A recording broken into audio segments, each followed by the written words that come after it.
নাটোরের সিংড়ার গুরনাই নদী থেকে আত্রাই নদী পর্যন্ত প্রায় ৩.৫ কিলোমিটার দীর্ঘ জিয়াখাল। মহিষমারী থেকে বিলদহর হয়ে আত্রাই নদীর সঙ্গে সংযুক্ত এই খালটি একসময় স্থানীয় কৃষি, মৎস্য ও নৌযোগাযোগের গুরুত্বপূর্ণ মাধ্যম ছিল। স্থানীয়দের অভিযোগ, ২০১৪ সালে চামারি ইউনিয়ন পরিষদের সাবেক চেয়ারম্যান ও কার্যক্রম নিষিদ্ধ সংগঠনের ইউনিয়ন আওয়ামী লীগের সভাপতি মোহাম্মদ শাহাদাত হোসেন খালের জায়গা ভরাট করে সমিল গড়ে তোলেন।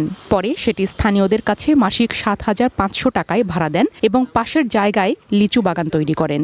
তার দেখাদেখি স্থানীয় অনেক প্রভাবশালী খালের প্রায় ২ কিলোমিটার অংশে মাটি ভরাট করে বিক্রি করে দেন।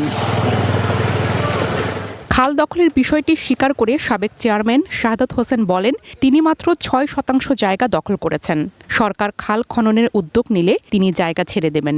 এটার ভাড়া এই ৩ মাস হলে ভাড়া দিই, ১ মাসের ভাড়া পাইছি। হ্যাঁ, এর আগে পড়িয়েছিল। আমরা ছেড়ে দেব, পরিষ্কার কথা। যদি আমার এই সামান্য সম্পত্তি না হলে চলবি তো। আর যেহেতু যদি খাল হয়, আমি নির্দ্বিধায় ছেড়ে দেবো, কোনো চিন্তাই নেই।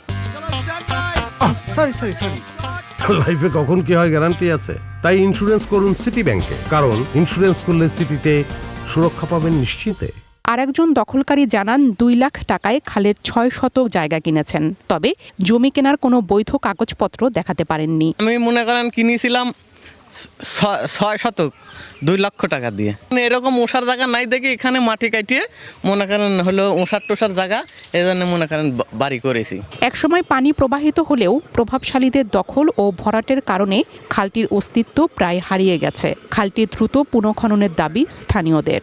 এটা গাং ছিল আগে, এখন বাড়ি খাল হয়েছে। গাঙ্গে একটা গরু নামবি, তা নামার বুদ্ধি নাই। চেয়ারম্যানের জায়গা সামনে যে জায়গাটুকু এইভাবে দখল নিয়ে এইভাবে আমরা আগের মতো যে খাল ছিল সেই খাল আমরা এখন বর্তমান কাটি চাই। বিএডিসি কর্তৃপক্ষ জানায়, খালটি পুনঃখননের জন্য প্রকল্পে অন্তর্ভুক্ত করা হয়েছে। অনুমোদন পেলেই উদ্যোগ নেওয়া হবে। আমরা বিএডিসি এই খালটি পুনঃখননের জন্য প্রকল্প অন্তর্ভুক্ত করেছে। প্রকল্পটি ডিপিভুক্ত আছে। ডিপিপি অনুমোদিত হলে এটাই আমরা বিএডিসি পুনঃখননের ব্যবস্থা গ্রহণ করবে। দ্রুত পুনঃখনন সহ প্রয়োজনীয় ব্যবস্থা নিয়ে খালটিতে আবারও প্রাণ ফিরিয়ে আনার দাবি এলাকাবাসীর। One national desk. এ বিষয়ে বিস্তারিত জানাতে নাটোরের জিয়া খালের পাশ থেকে আমাদের সাথে যুক্ত হচ্ছেন সহকর্মী নাজমুল হাসান। নাজমুল, খাল উদ্ধারের প্রশাসনের উদ্যোগ কবে থেকে শুরু হবে? এবং আমাদের কাছে তথ্য এসেছে যে স্থানীয় প্রভাবশালীরা এই বিষয়ে জড়িত। প্রশাসন কি এদের বিরুদ্ধে কোনো পদক্ষেপ নিতে পারছে না? আর এখানে এখন খালের ওখানে সর্বশেষ কি পরিস্থিতি দেখছেন জানাবেন। আপনি যেমনটি বলছিলেন, এই নাটোরের সিংড়া উপজেলার যে চামারি ইউনিয়ন রয়েছে, সেই চামারি ইউনিয়নের বিলদহর মহেশমারীর বুক চিরে বয়ে গিয়েছে এই যে জিয়াখাল। সেই জিয়াখালটি দীর্ঘ সময় যাবৎ পুনর্খনন না করার কারণে এই জিয়াখালের প্রায় ৩.৫ কিলোমিটার জিয়াখালের ২ কিলোমিটারেরও বেশি কিন্তু এখন দখল ও ভরাট হয়েছে। পাশাপাশি এই স্থাপনাগুলো খালটি দখল করার পরে প্রভাবশালী যারা ব্যক্তিরা আছেন তারা কিন্তু খাল ইতিমধ্যে বিক্রি করে দিয়েছেন। ২ লাখ, ৩ লাখ, ৫ লাখ টাকার বিনিময়ে শতক শতক বিক্রি করেছেন। আমি এখন যেখানটা দাঁড়িয়ে আছি, এটি হচ্ছে চামারি ইউনিয়ন আওয়ামী লীগের সাবেক ইউপি চেয়ারম্যান এবং ইউনিয়ন আওয়ামী লীগের সভাপতি শাহাদাত হোসেন। তিনি এই খাল দখল করে বিগত প্রায় ১৫ বছর যাবৎ এই খালটি দখল করেছেন। দখল করে তিনি একটি সমিল করেছেন। আমি দেখাতে চাই যে সমিলের পাশাপাশি এই সমিল তিনি গড়ে তোলার পরে তিনি ভাড়া দিয়েছেন।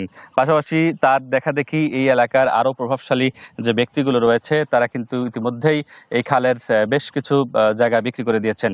পেছনে যে ফাঁকা জায়গাটুকু দেখছেন খালের মতো, সেটি আসলে খাল, কিন্তু এই যে সমিলগুলো দেখছেন, এই সমিল তারপরে যে স্থাপনাগুলো বাগান করা হয়েছে, সেগুলো মূলত খালের জায়গা ভরাট করেই অর্থাৎ দখল করে এই স্থাপনা, বাড়িঘর সহ বিভিন্ন বরই বাগান, লিচু বাগান, আম বাগান, বিভিন্ন ধরনের বাগান তৈরি করেছেন প্রভাবশালী নেতৃবৃন্দ। আমরা এই যে স্থাপনাটি রয়েছে সমিল, সেই আওয়ামী লীগ চেয়ারম্যানের সাথে আমরা কথা বলেছিলাম। তিনি আমাদেরকে জানিয়েছেন যে বিগত প্রায় ১৫ বছর পূর্বে তিনি এই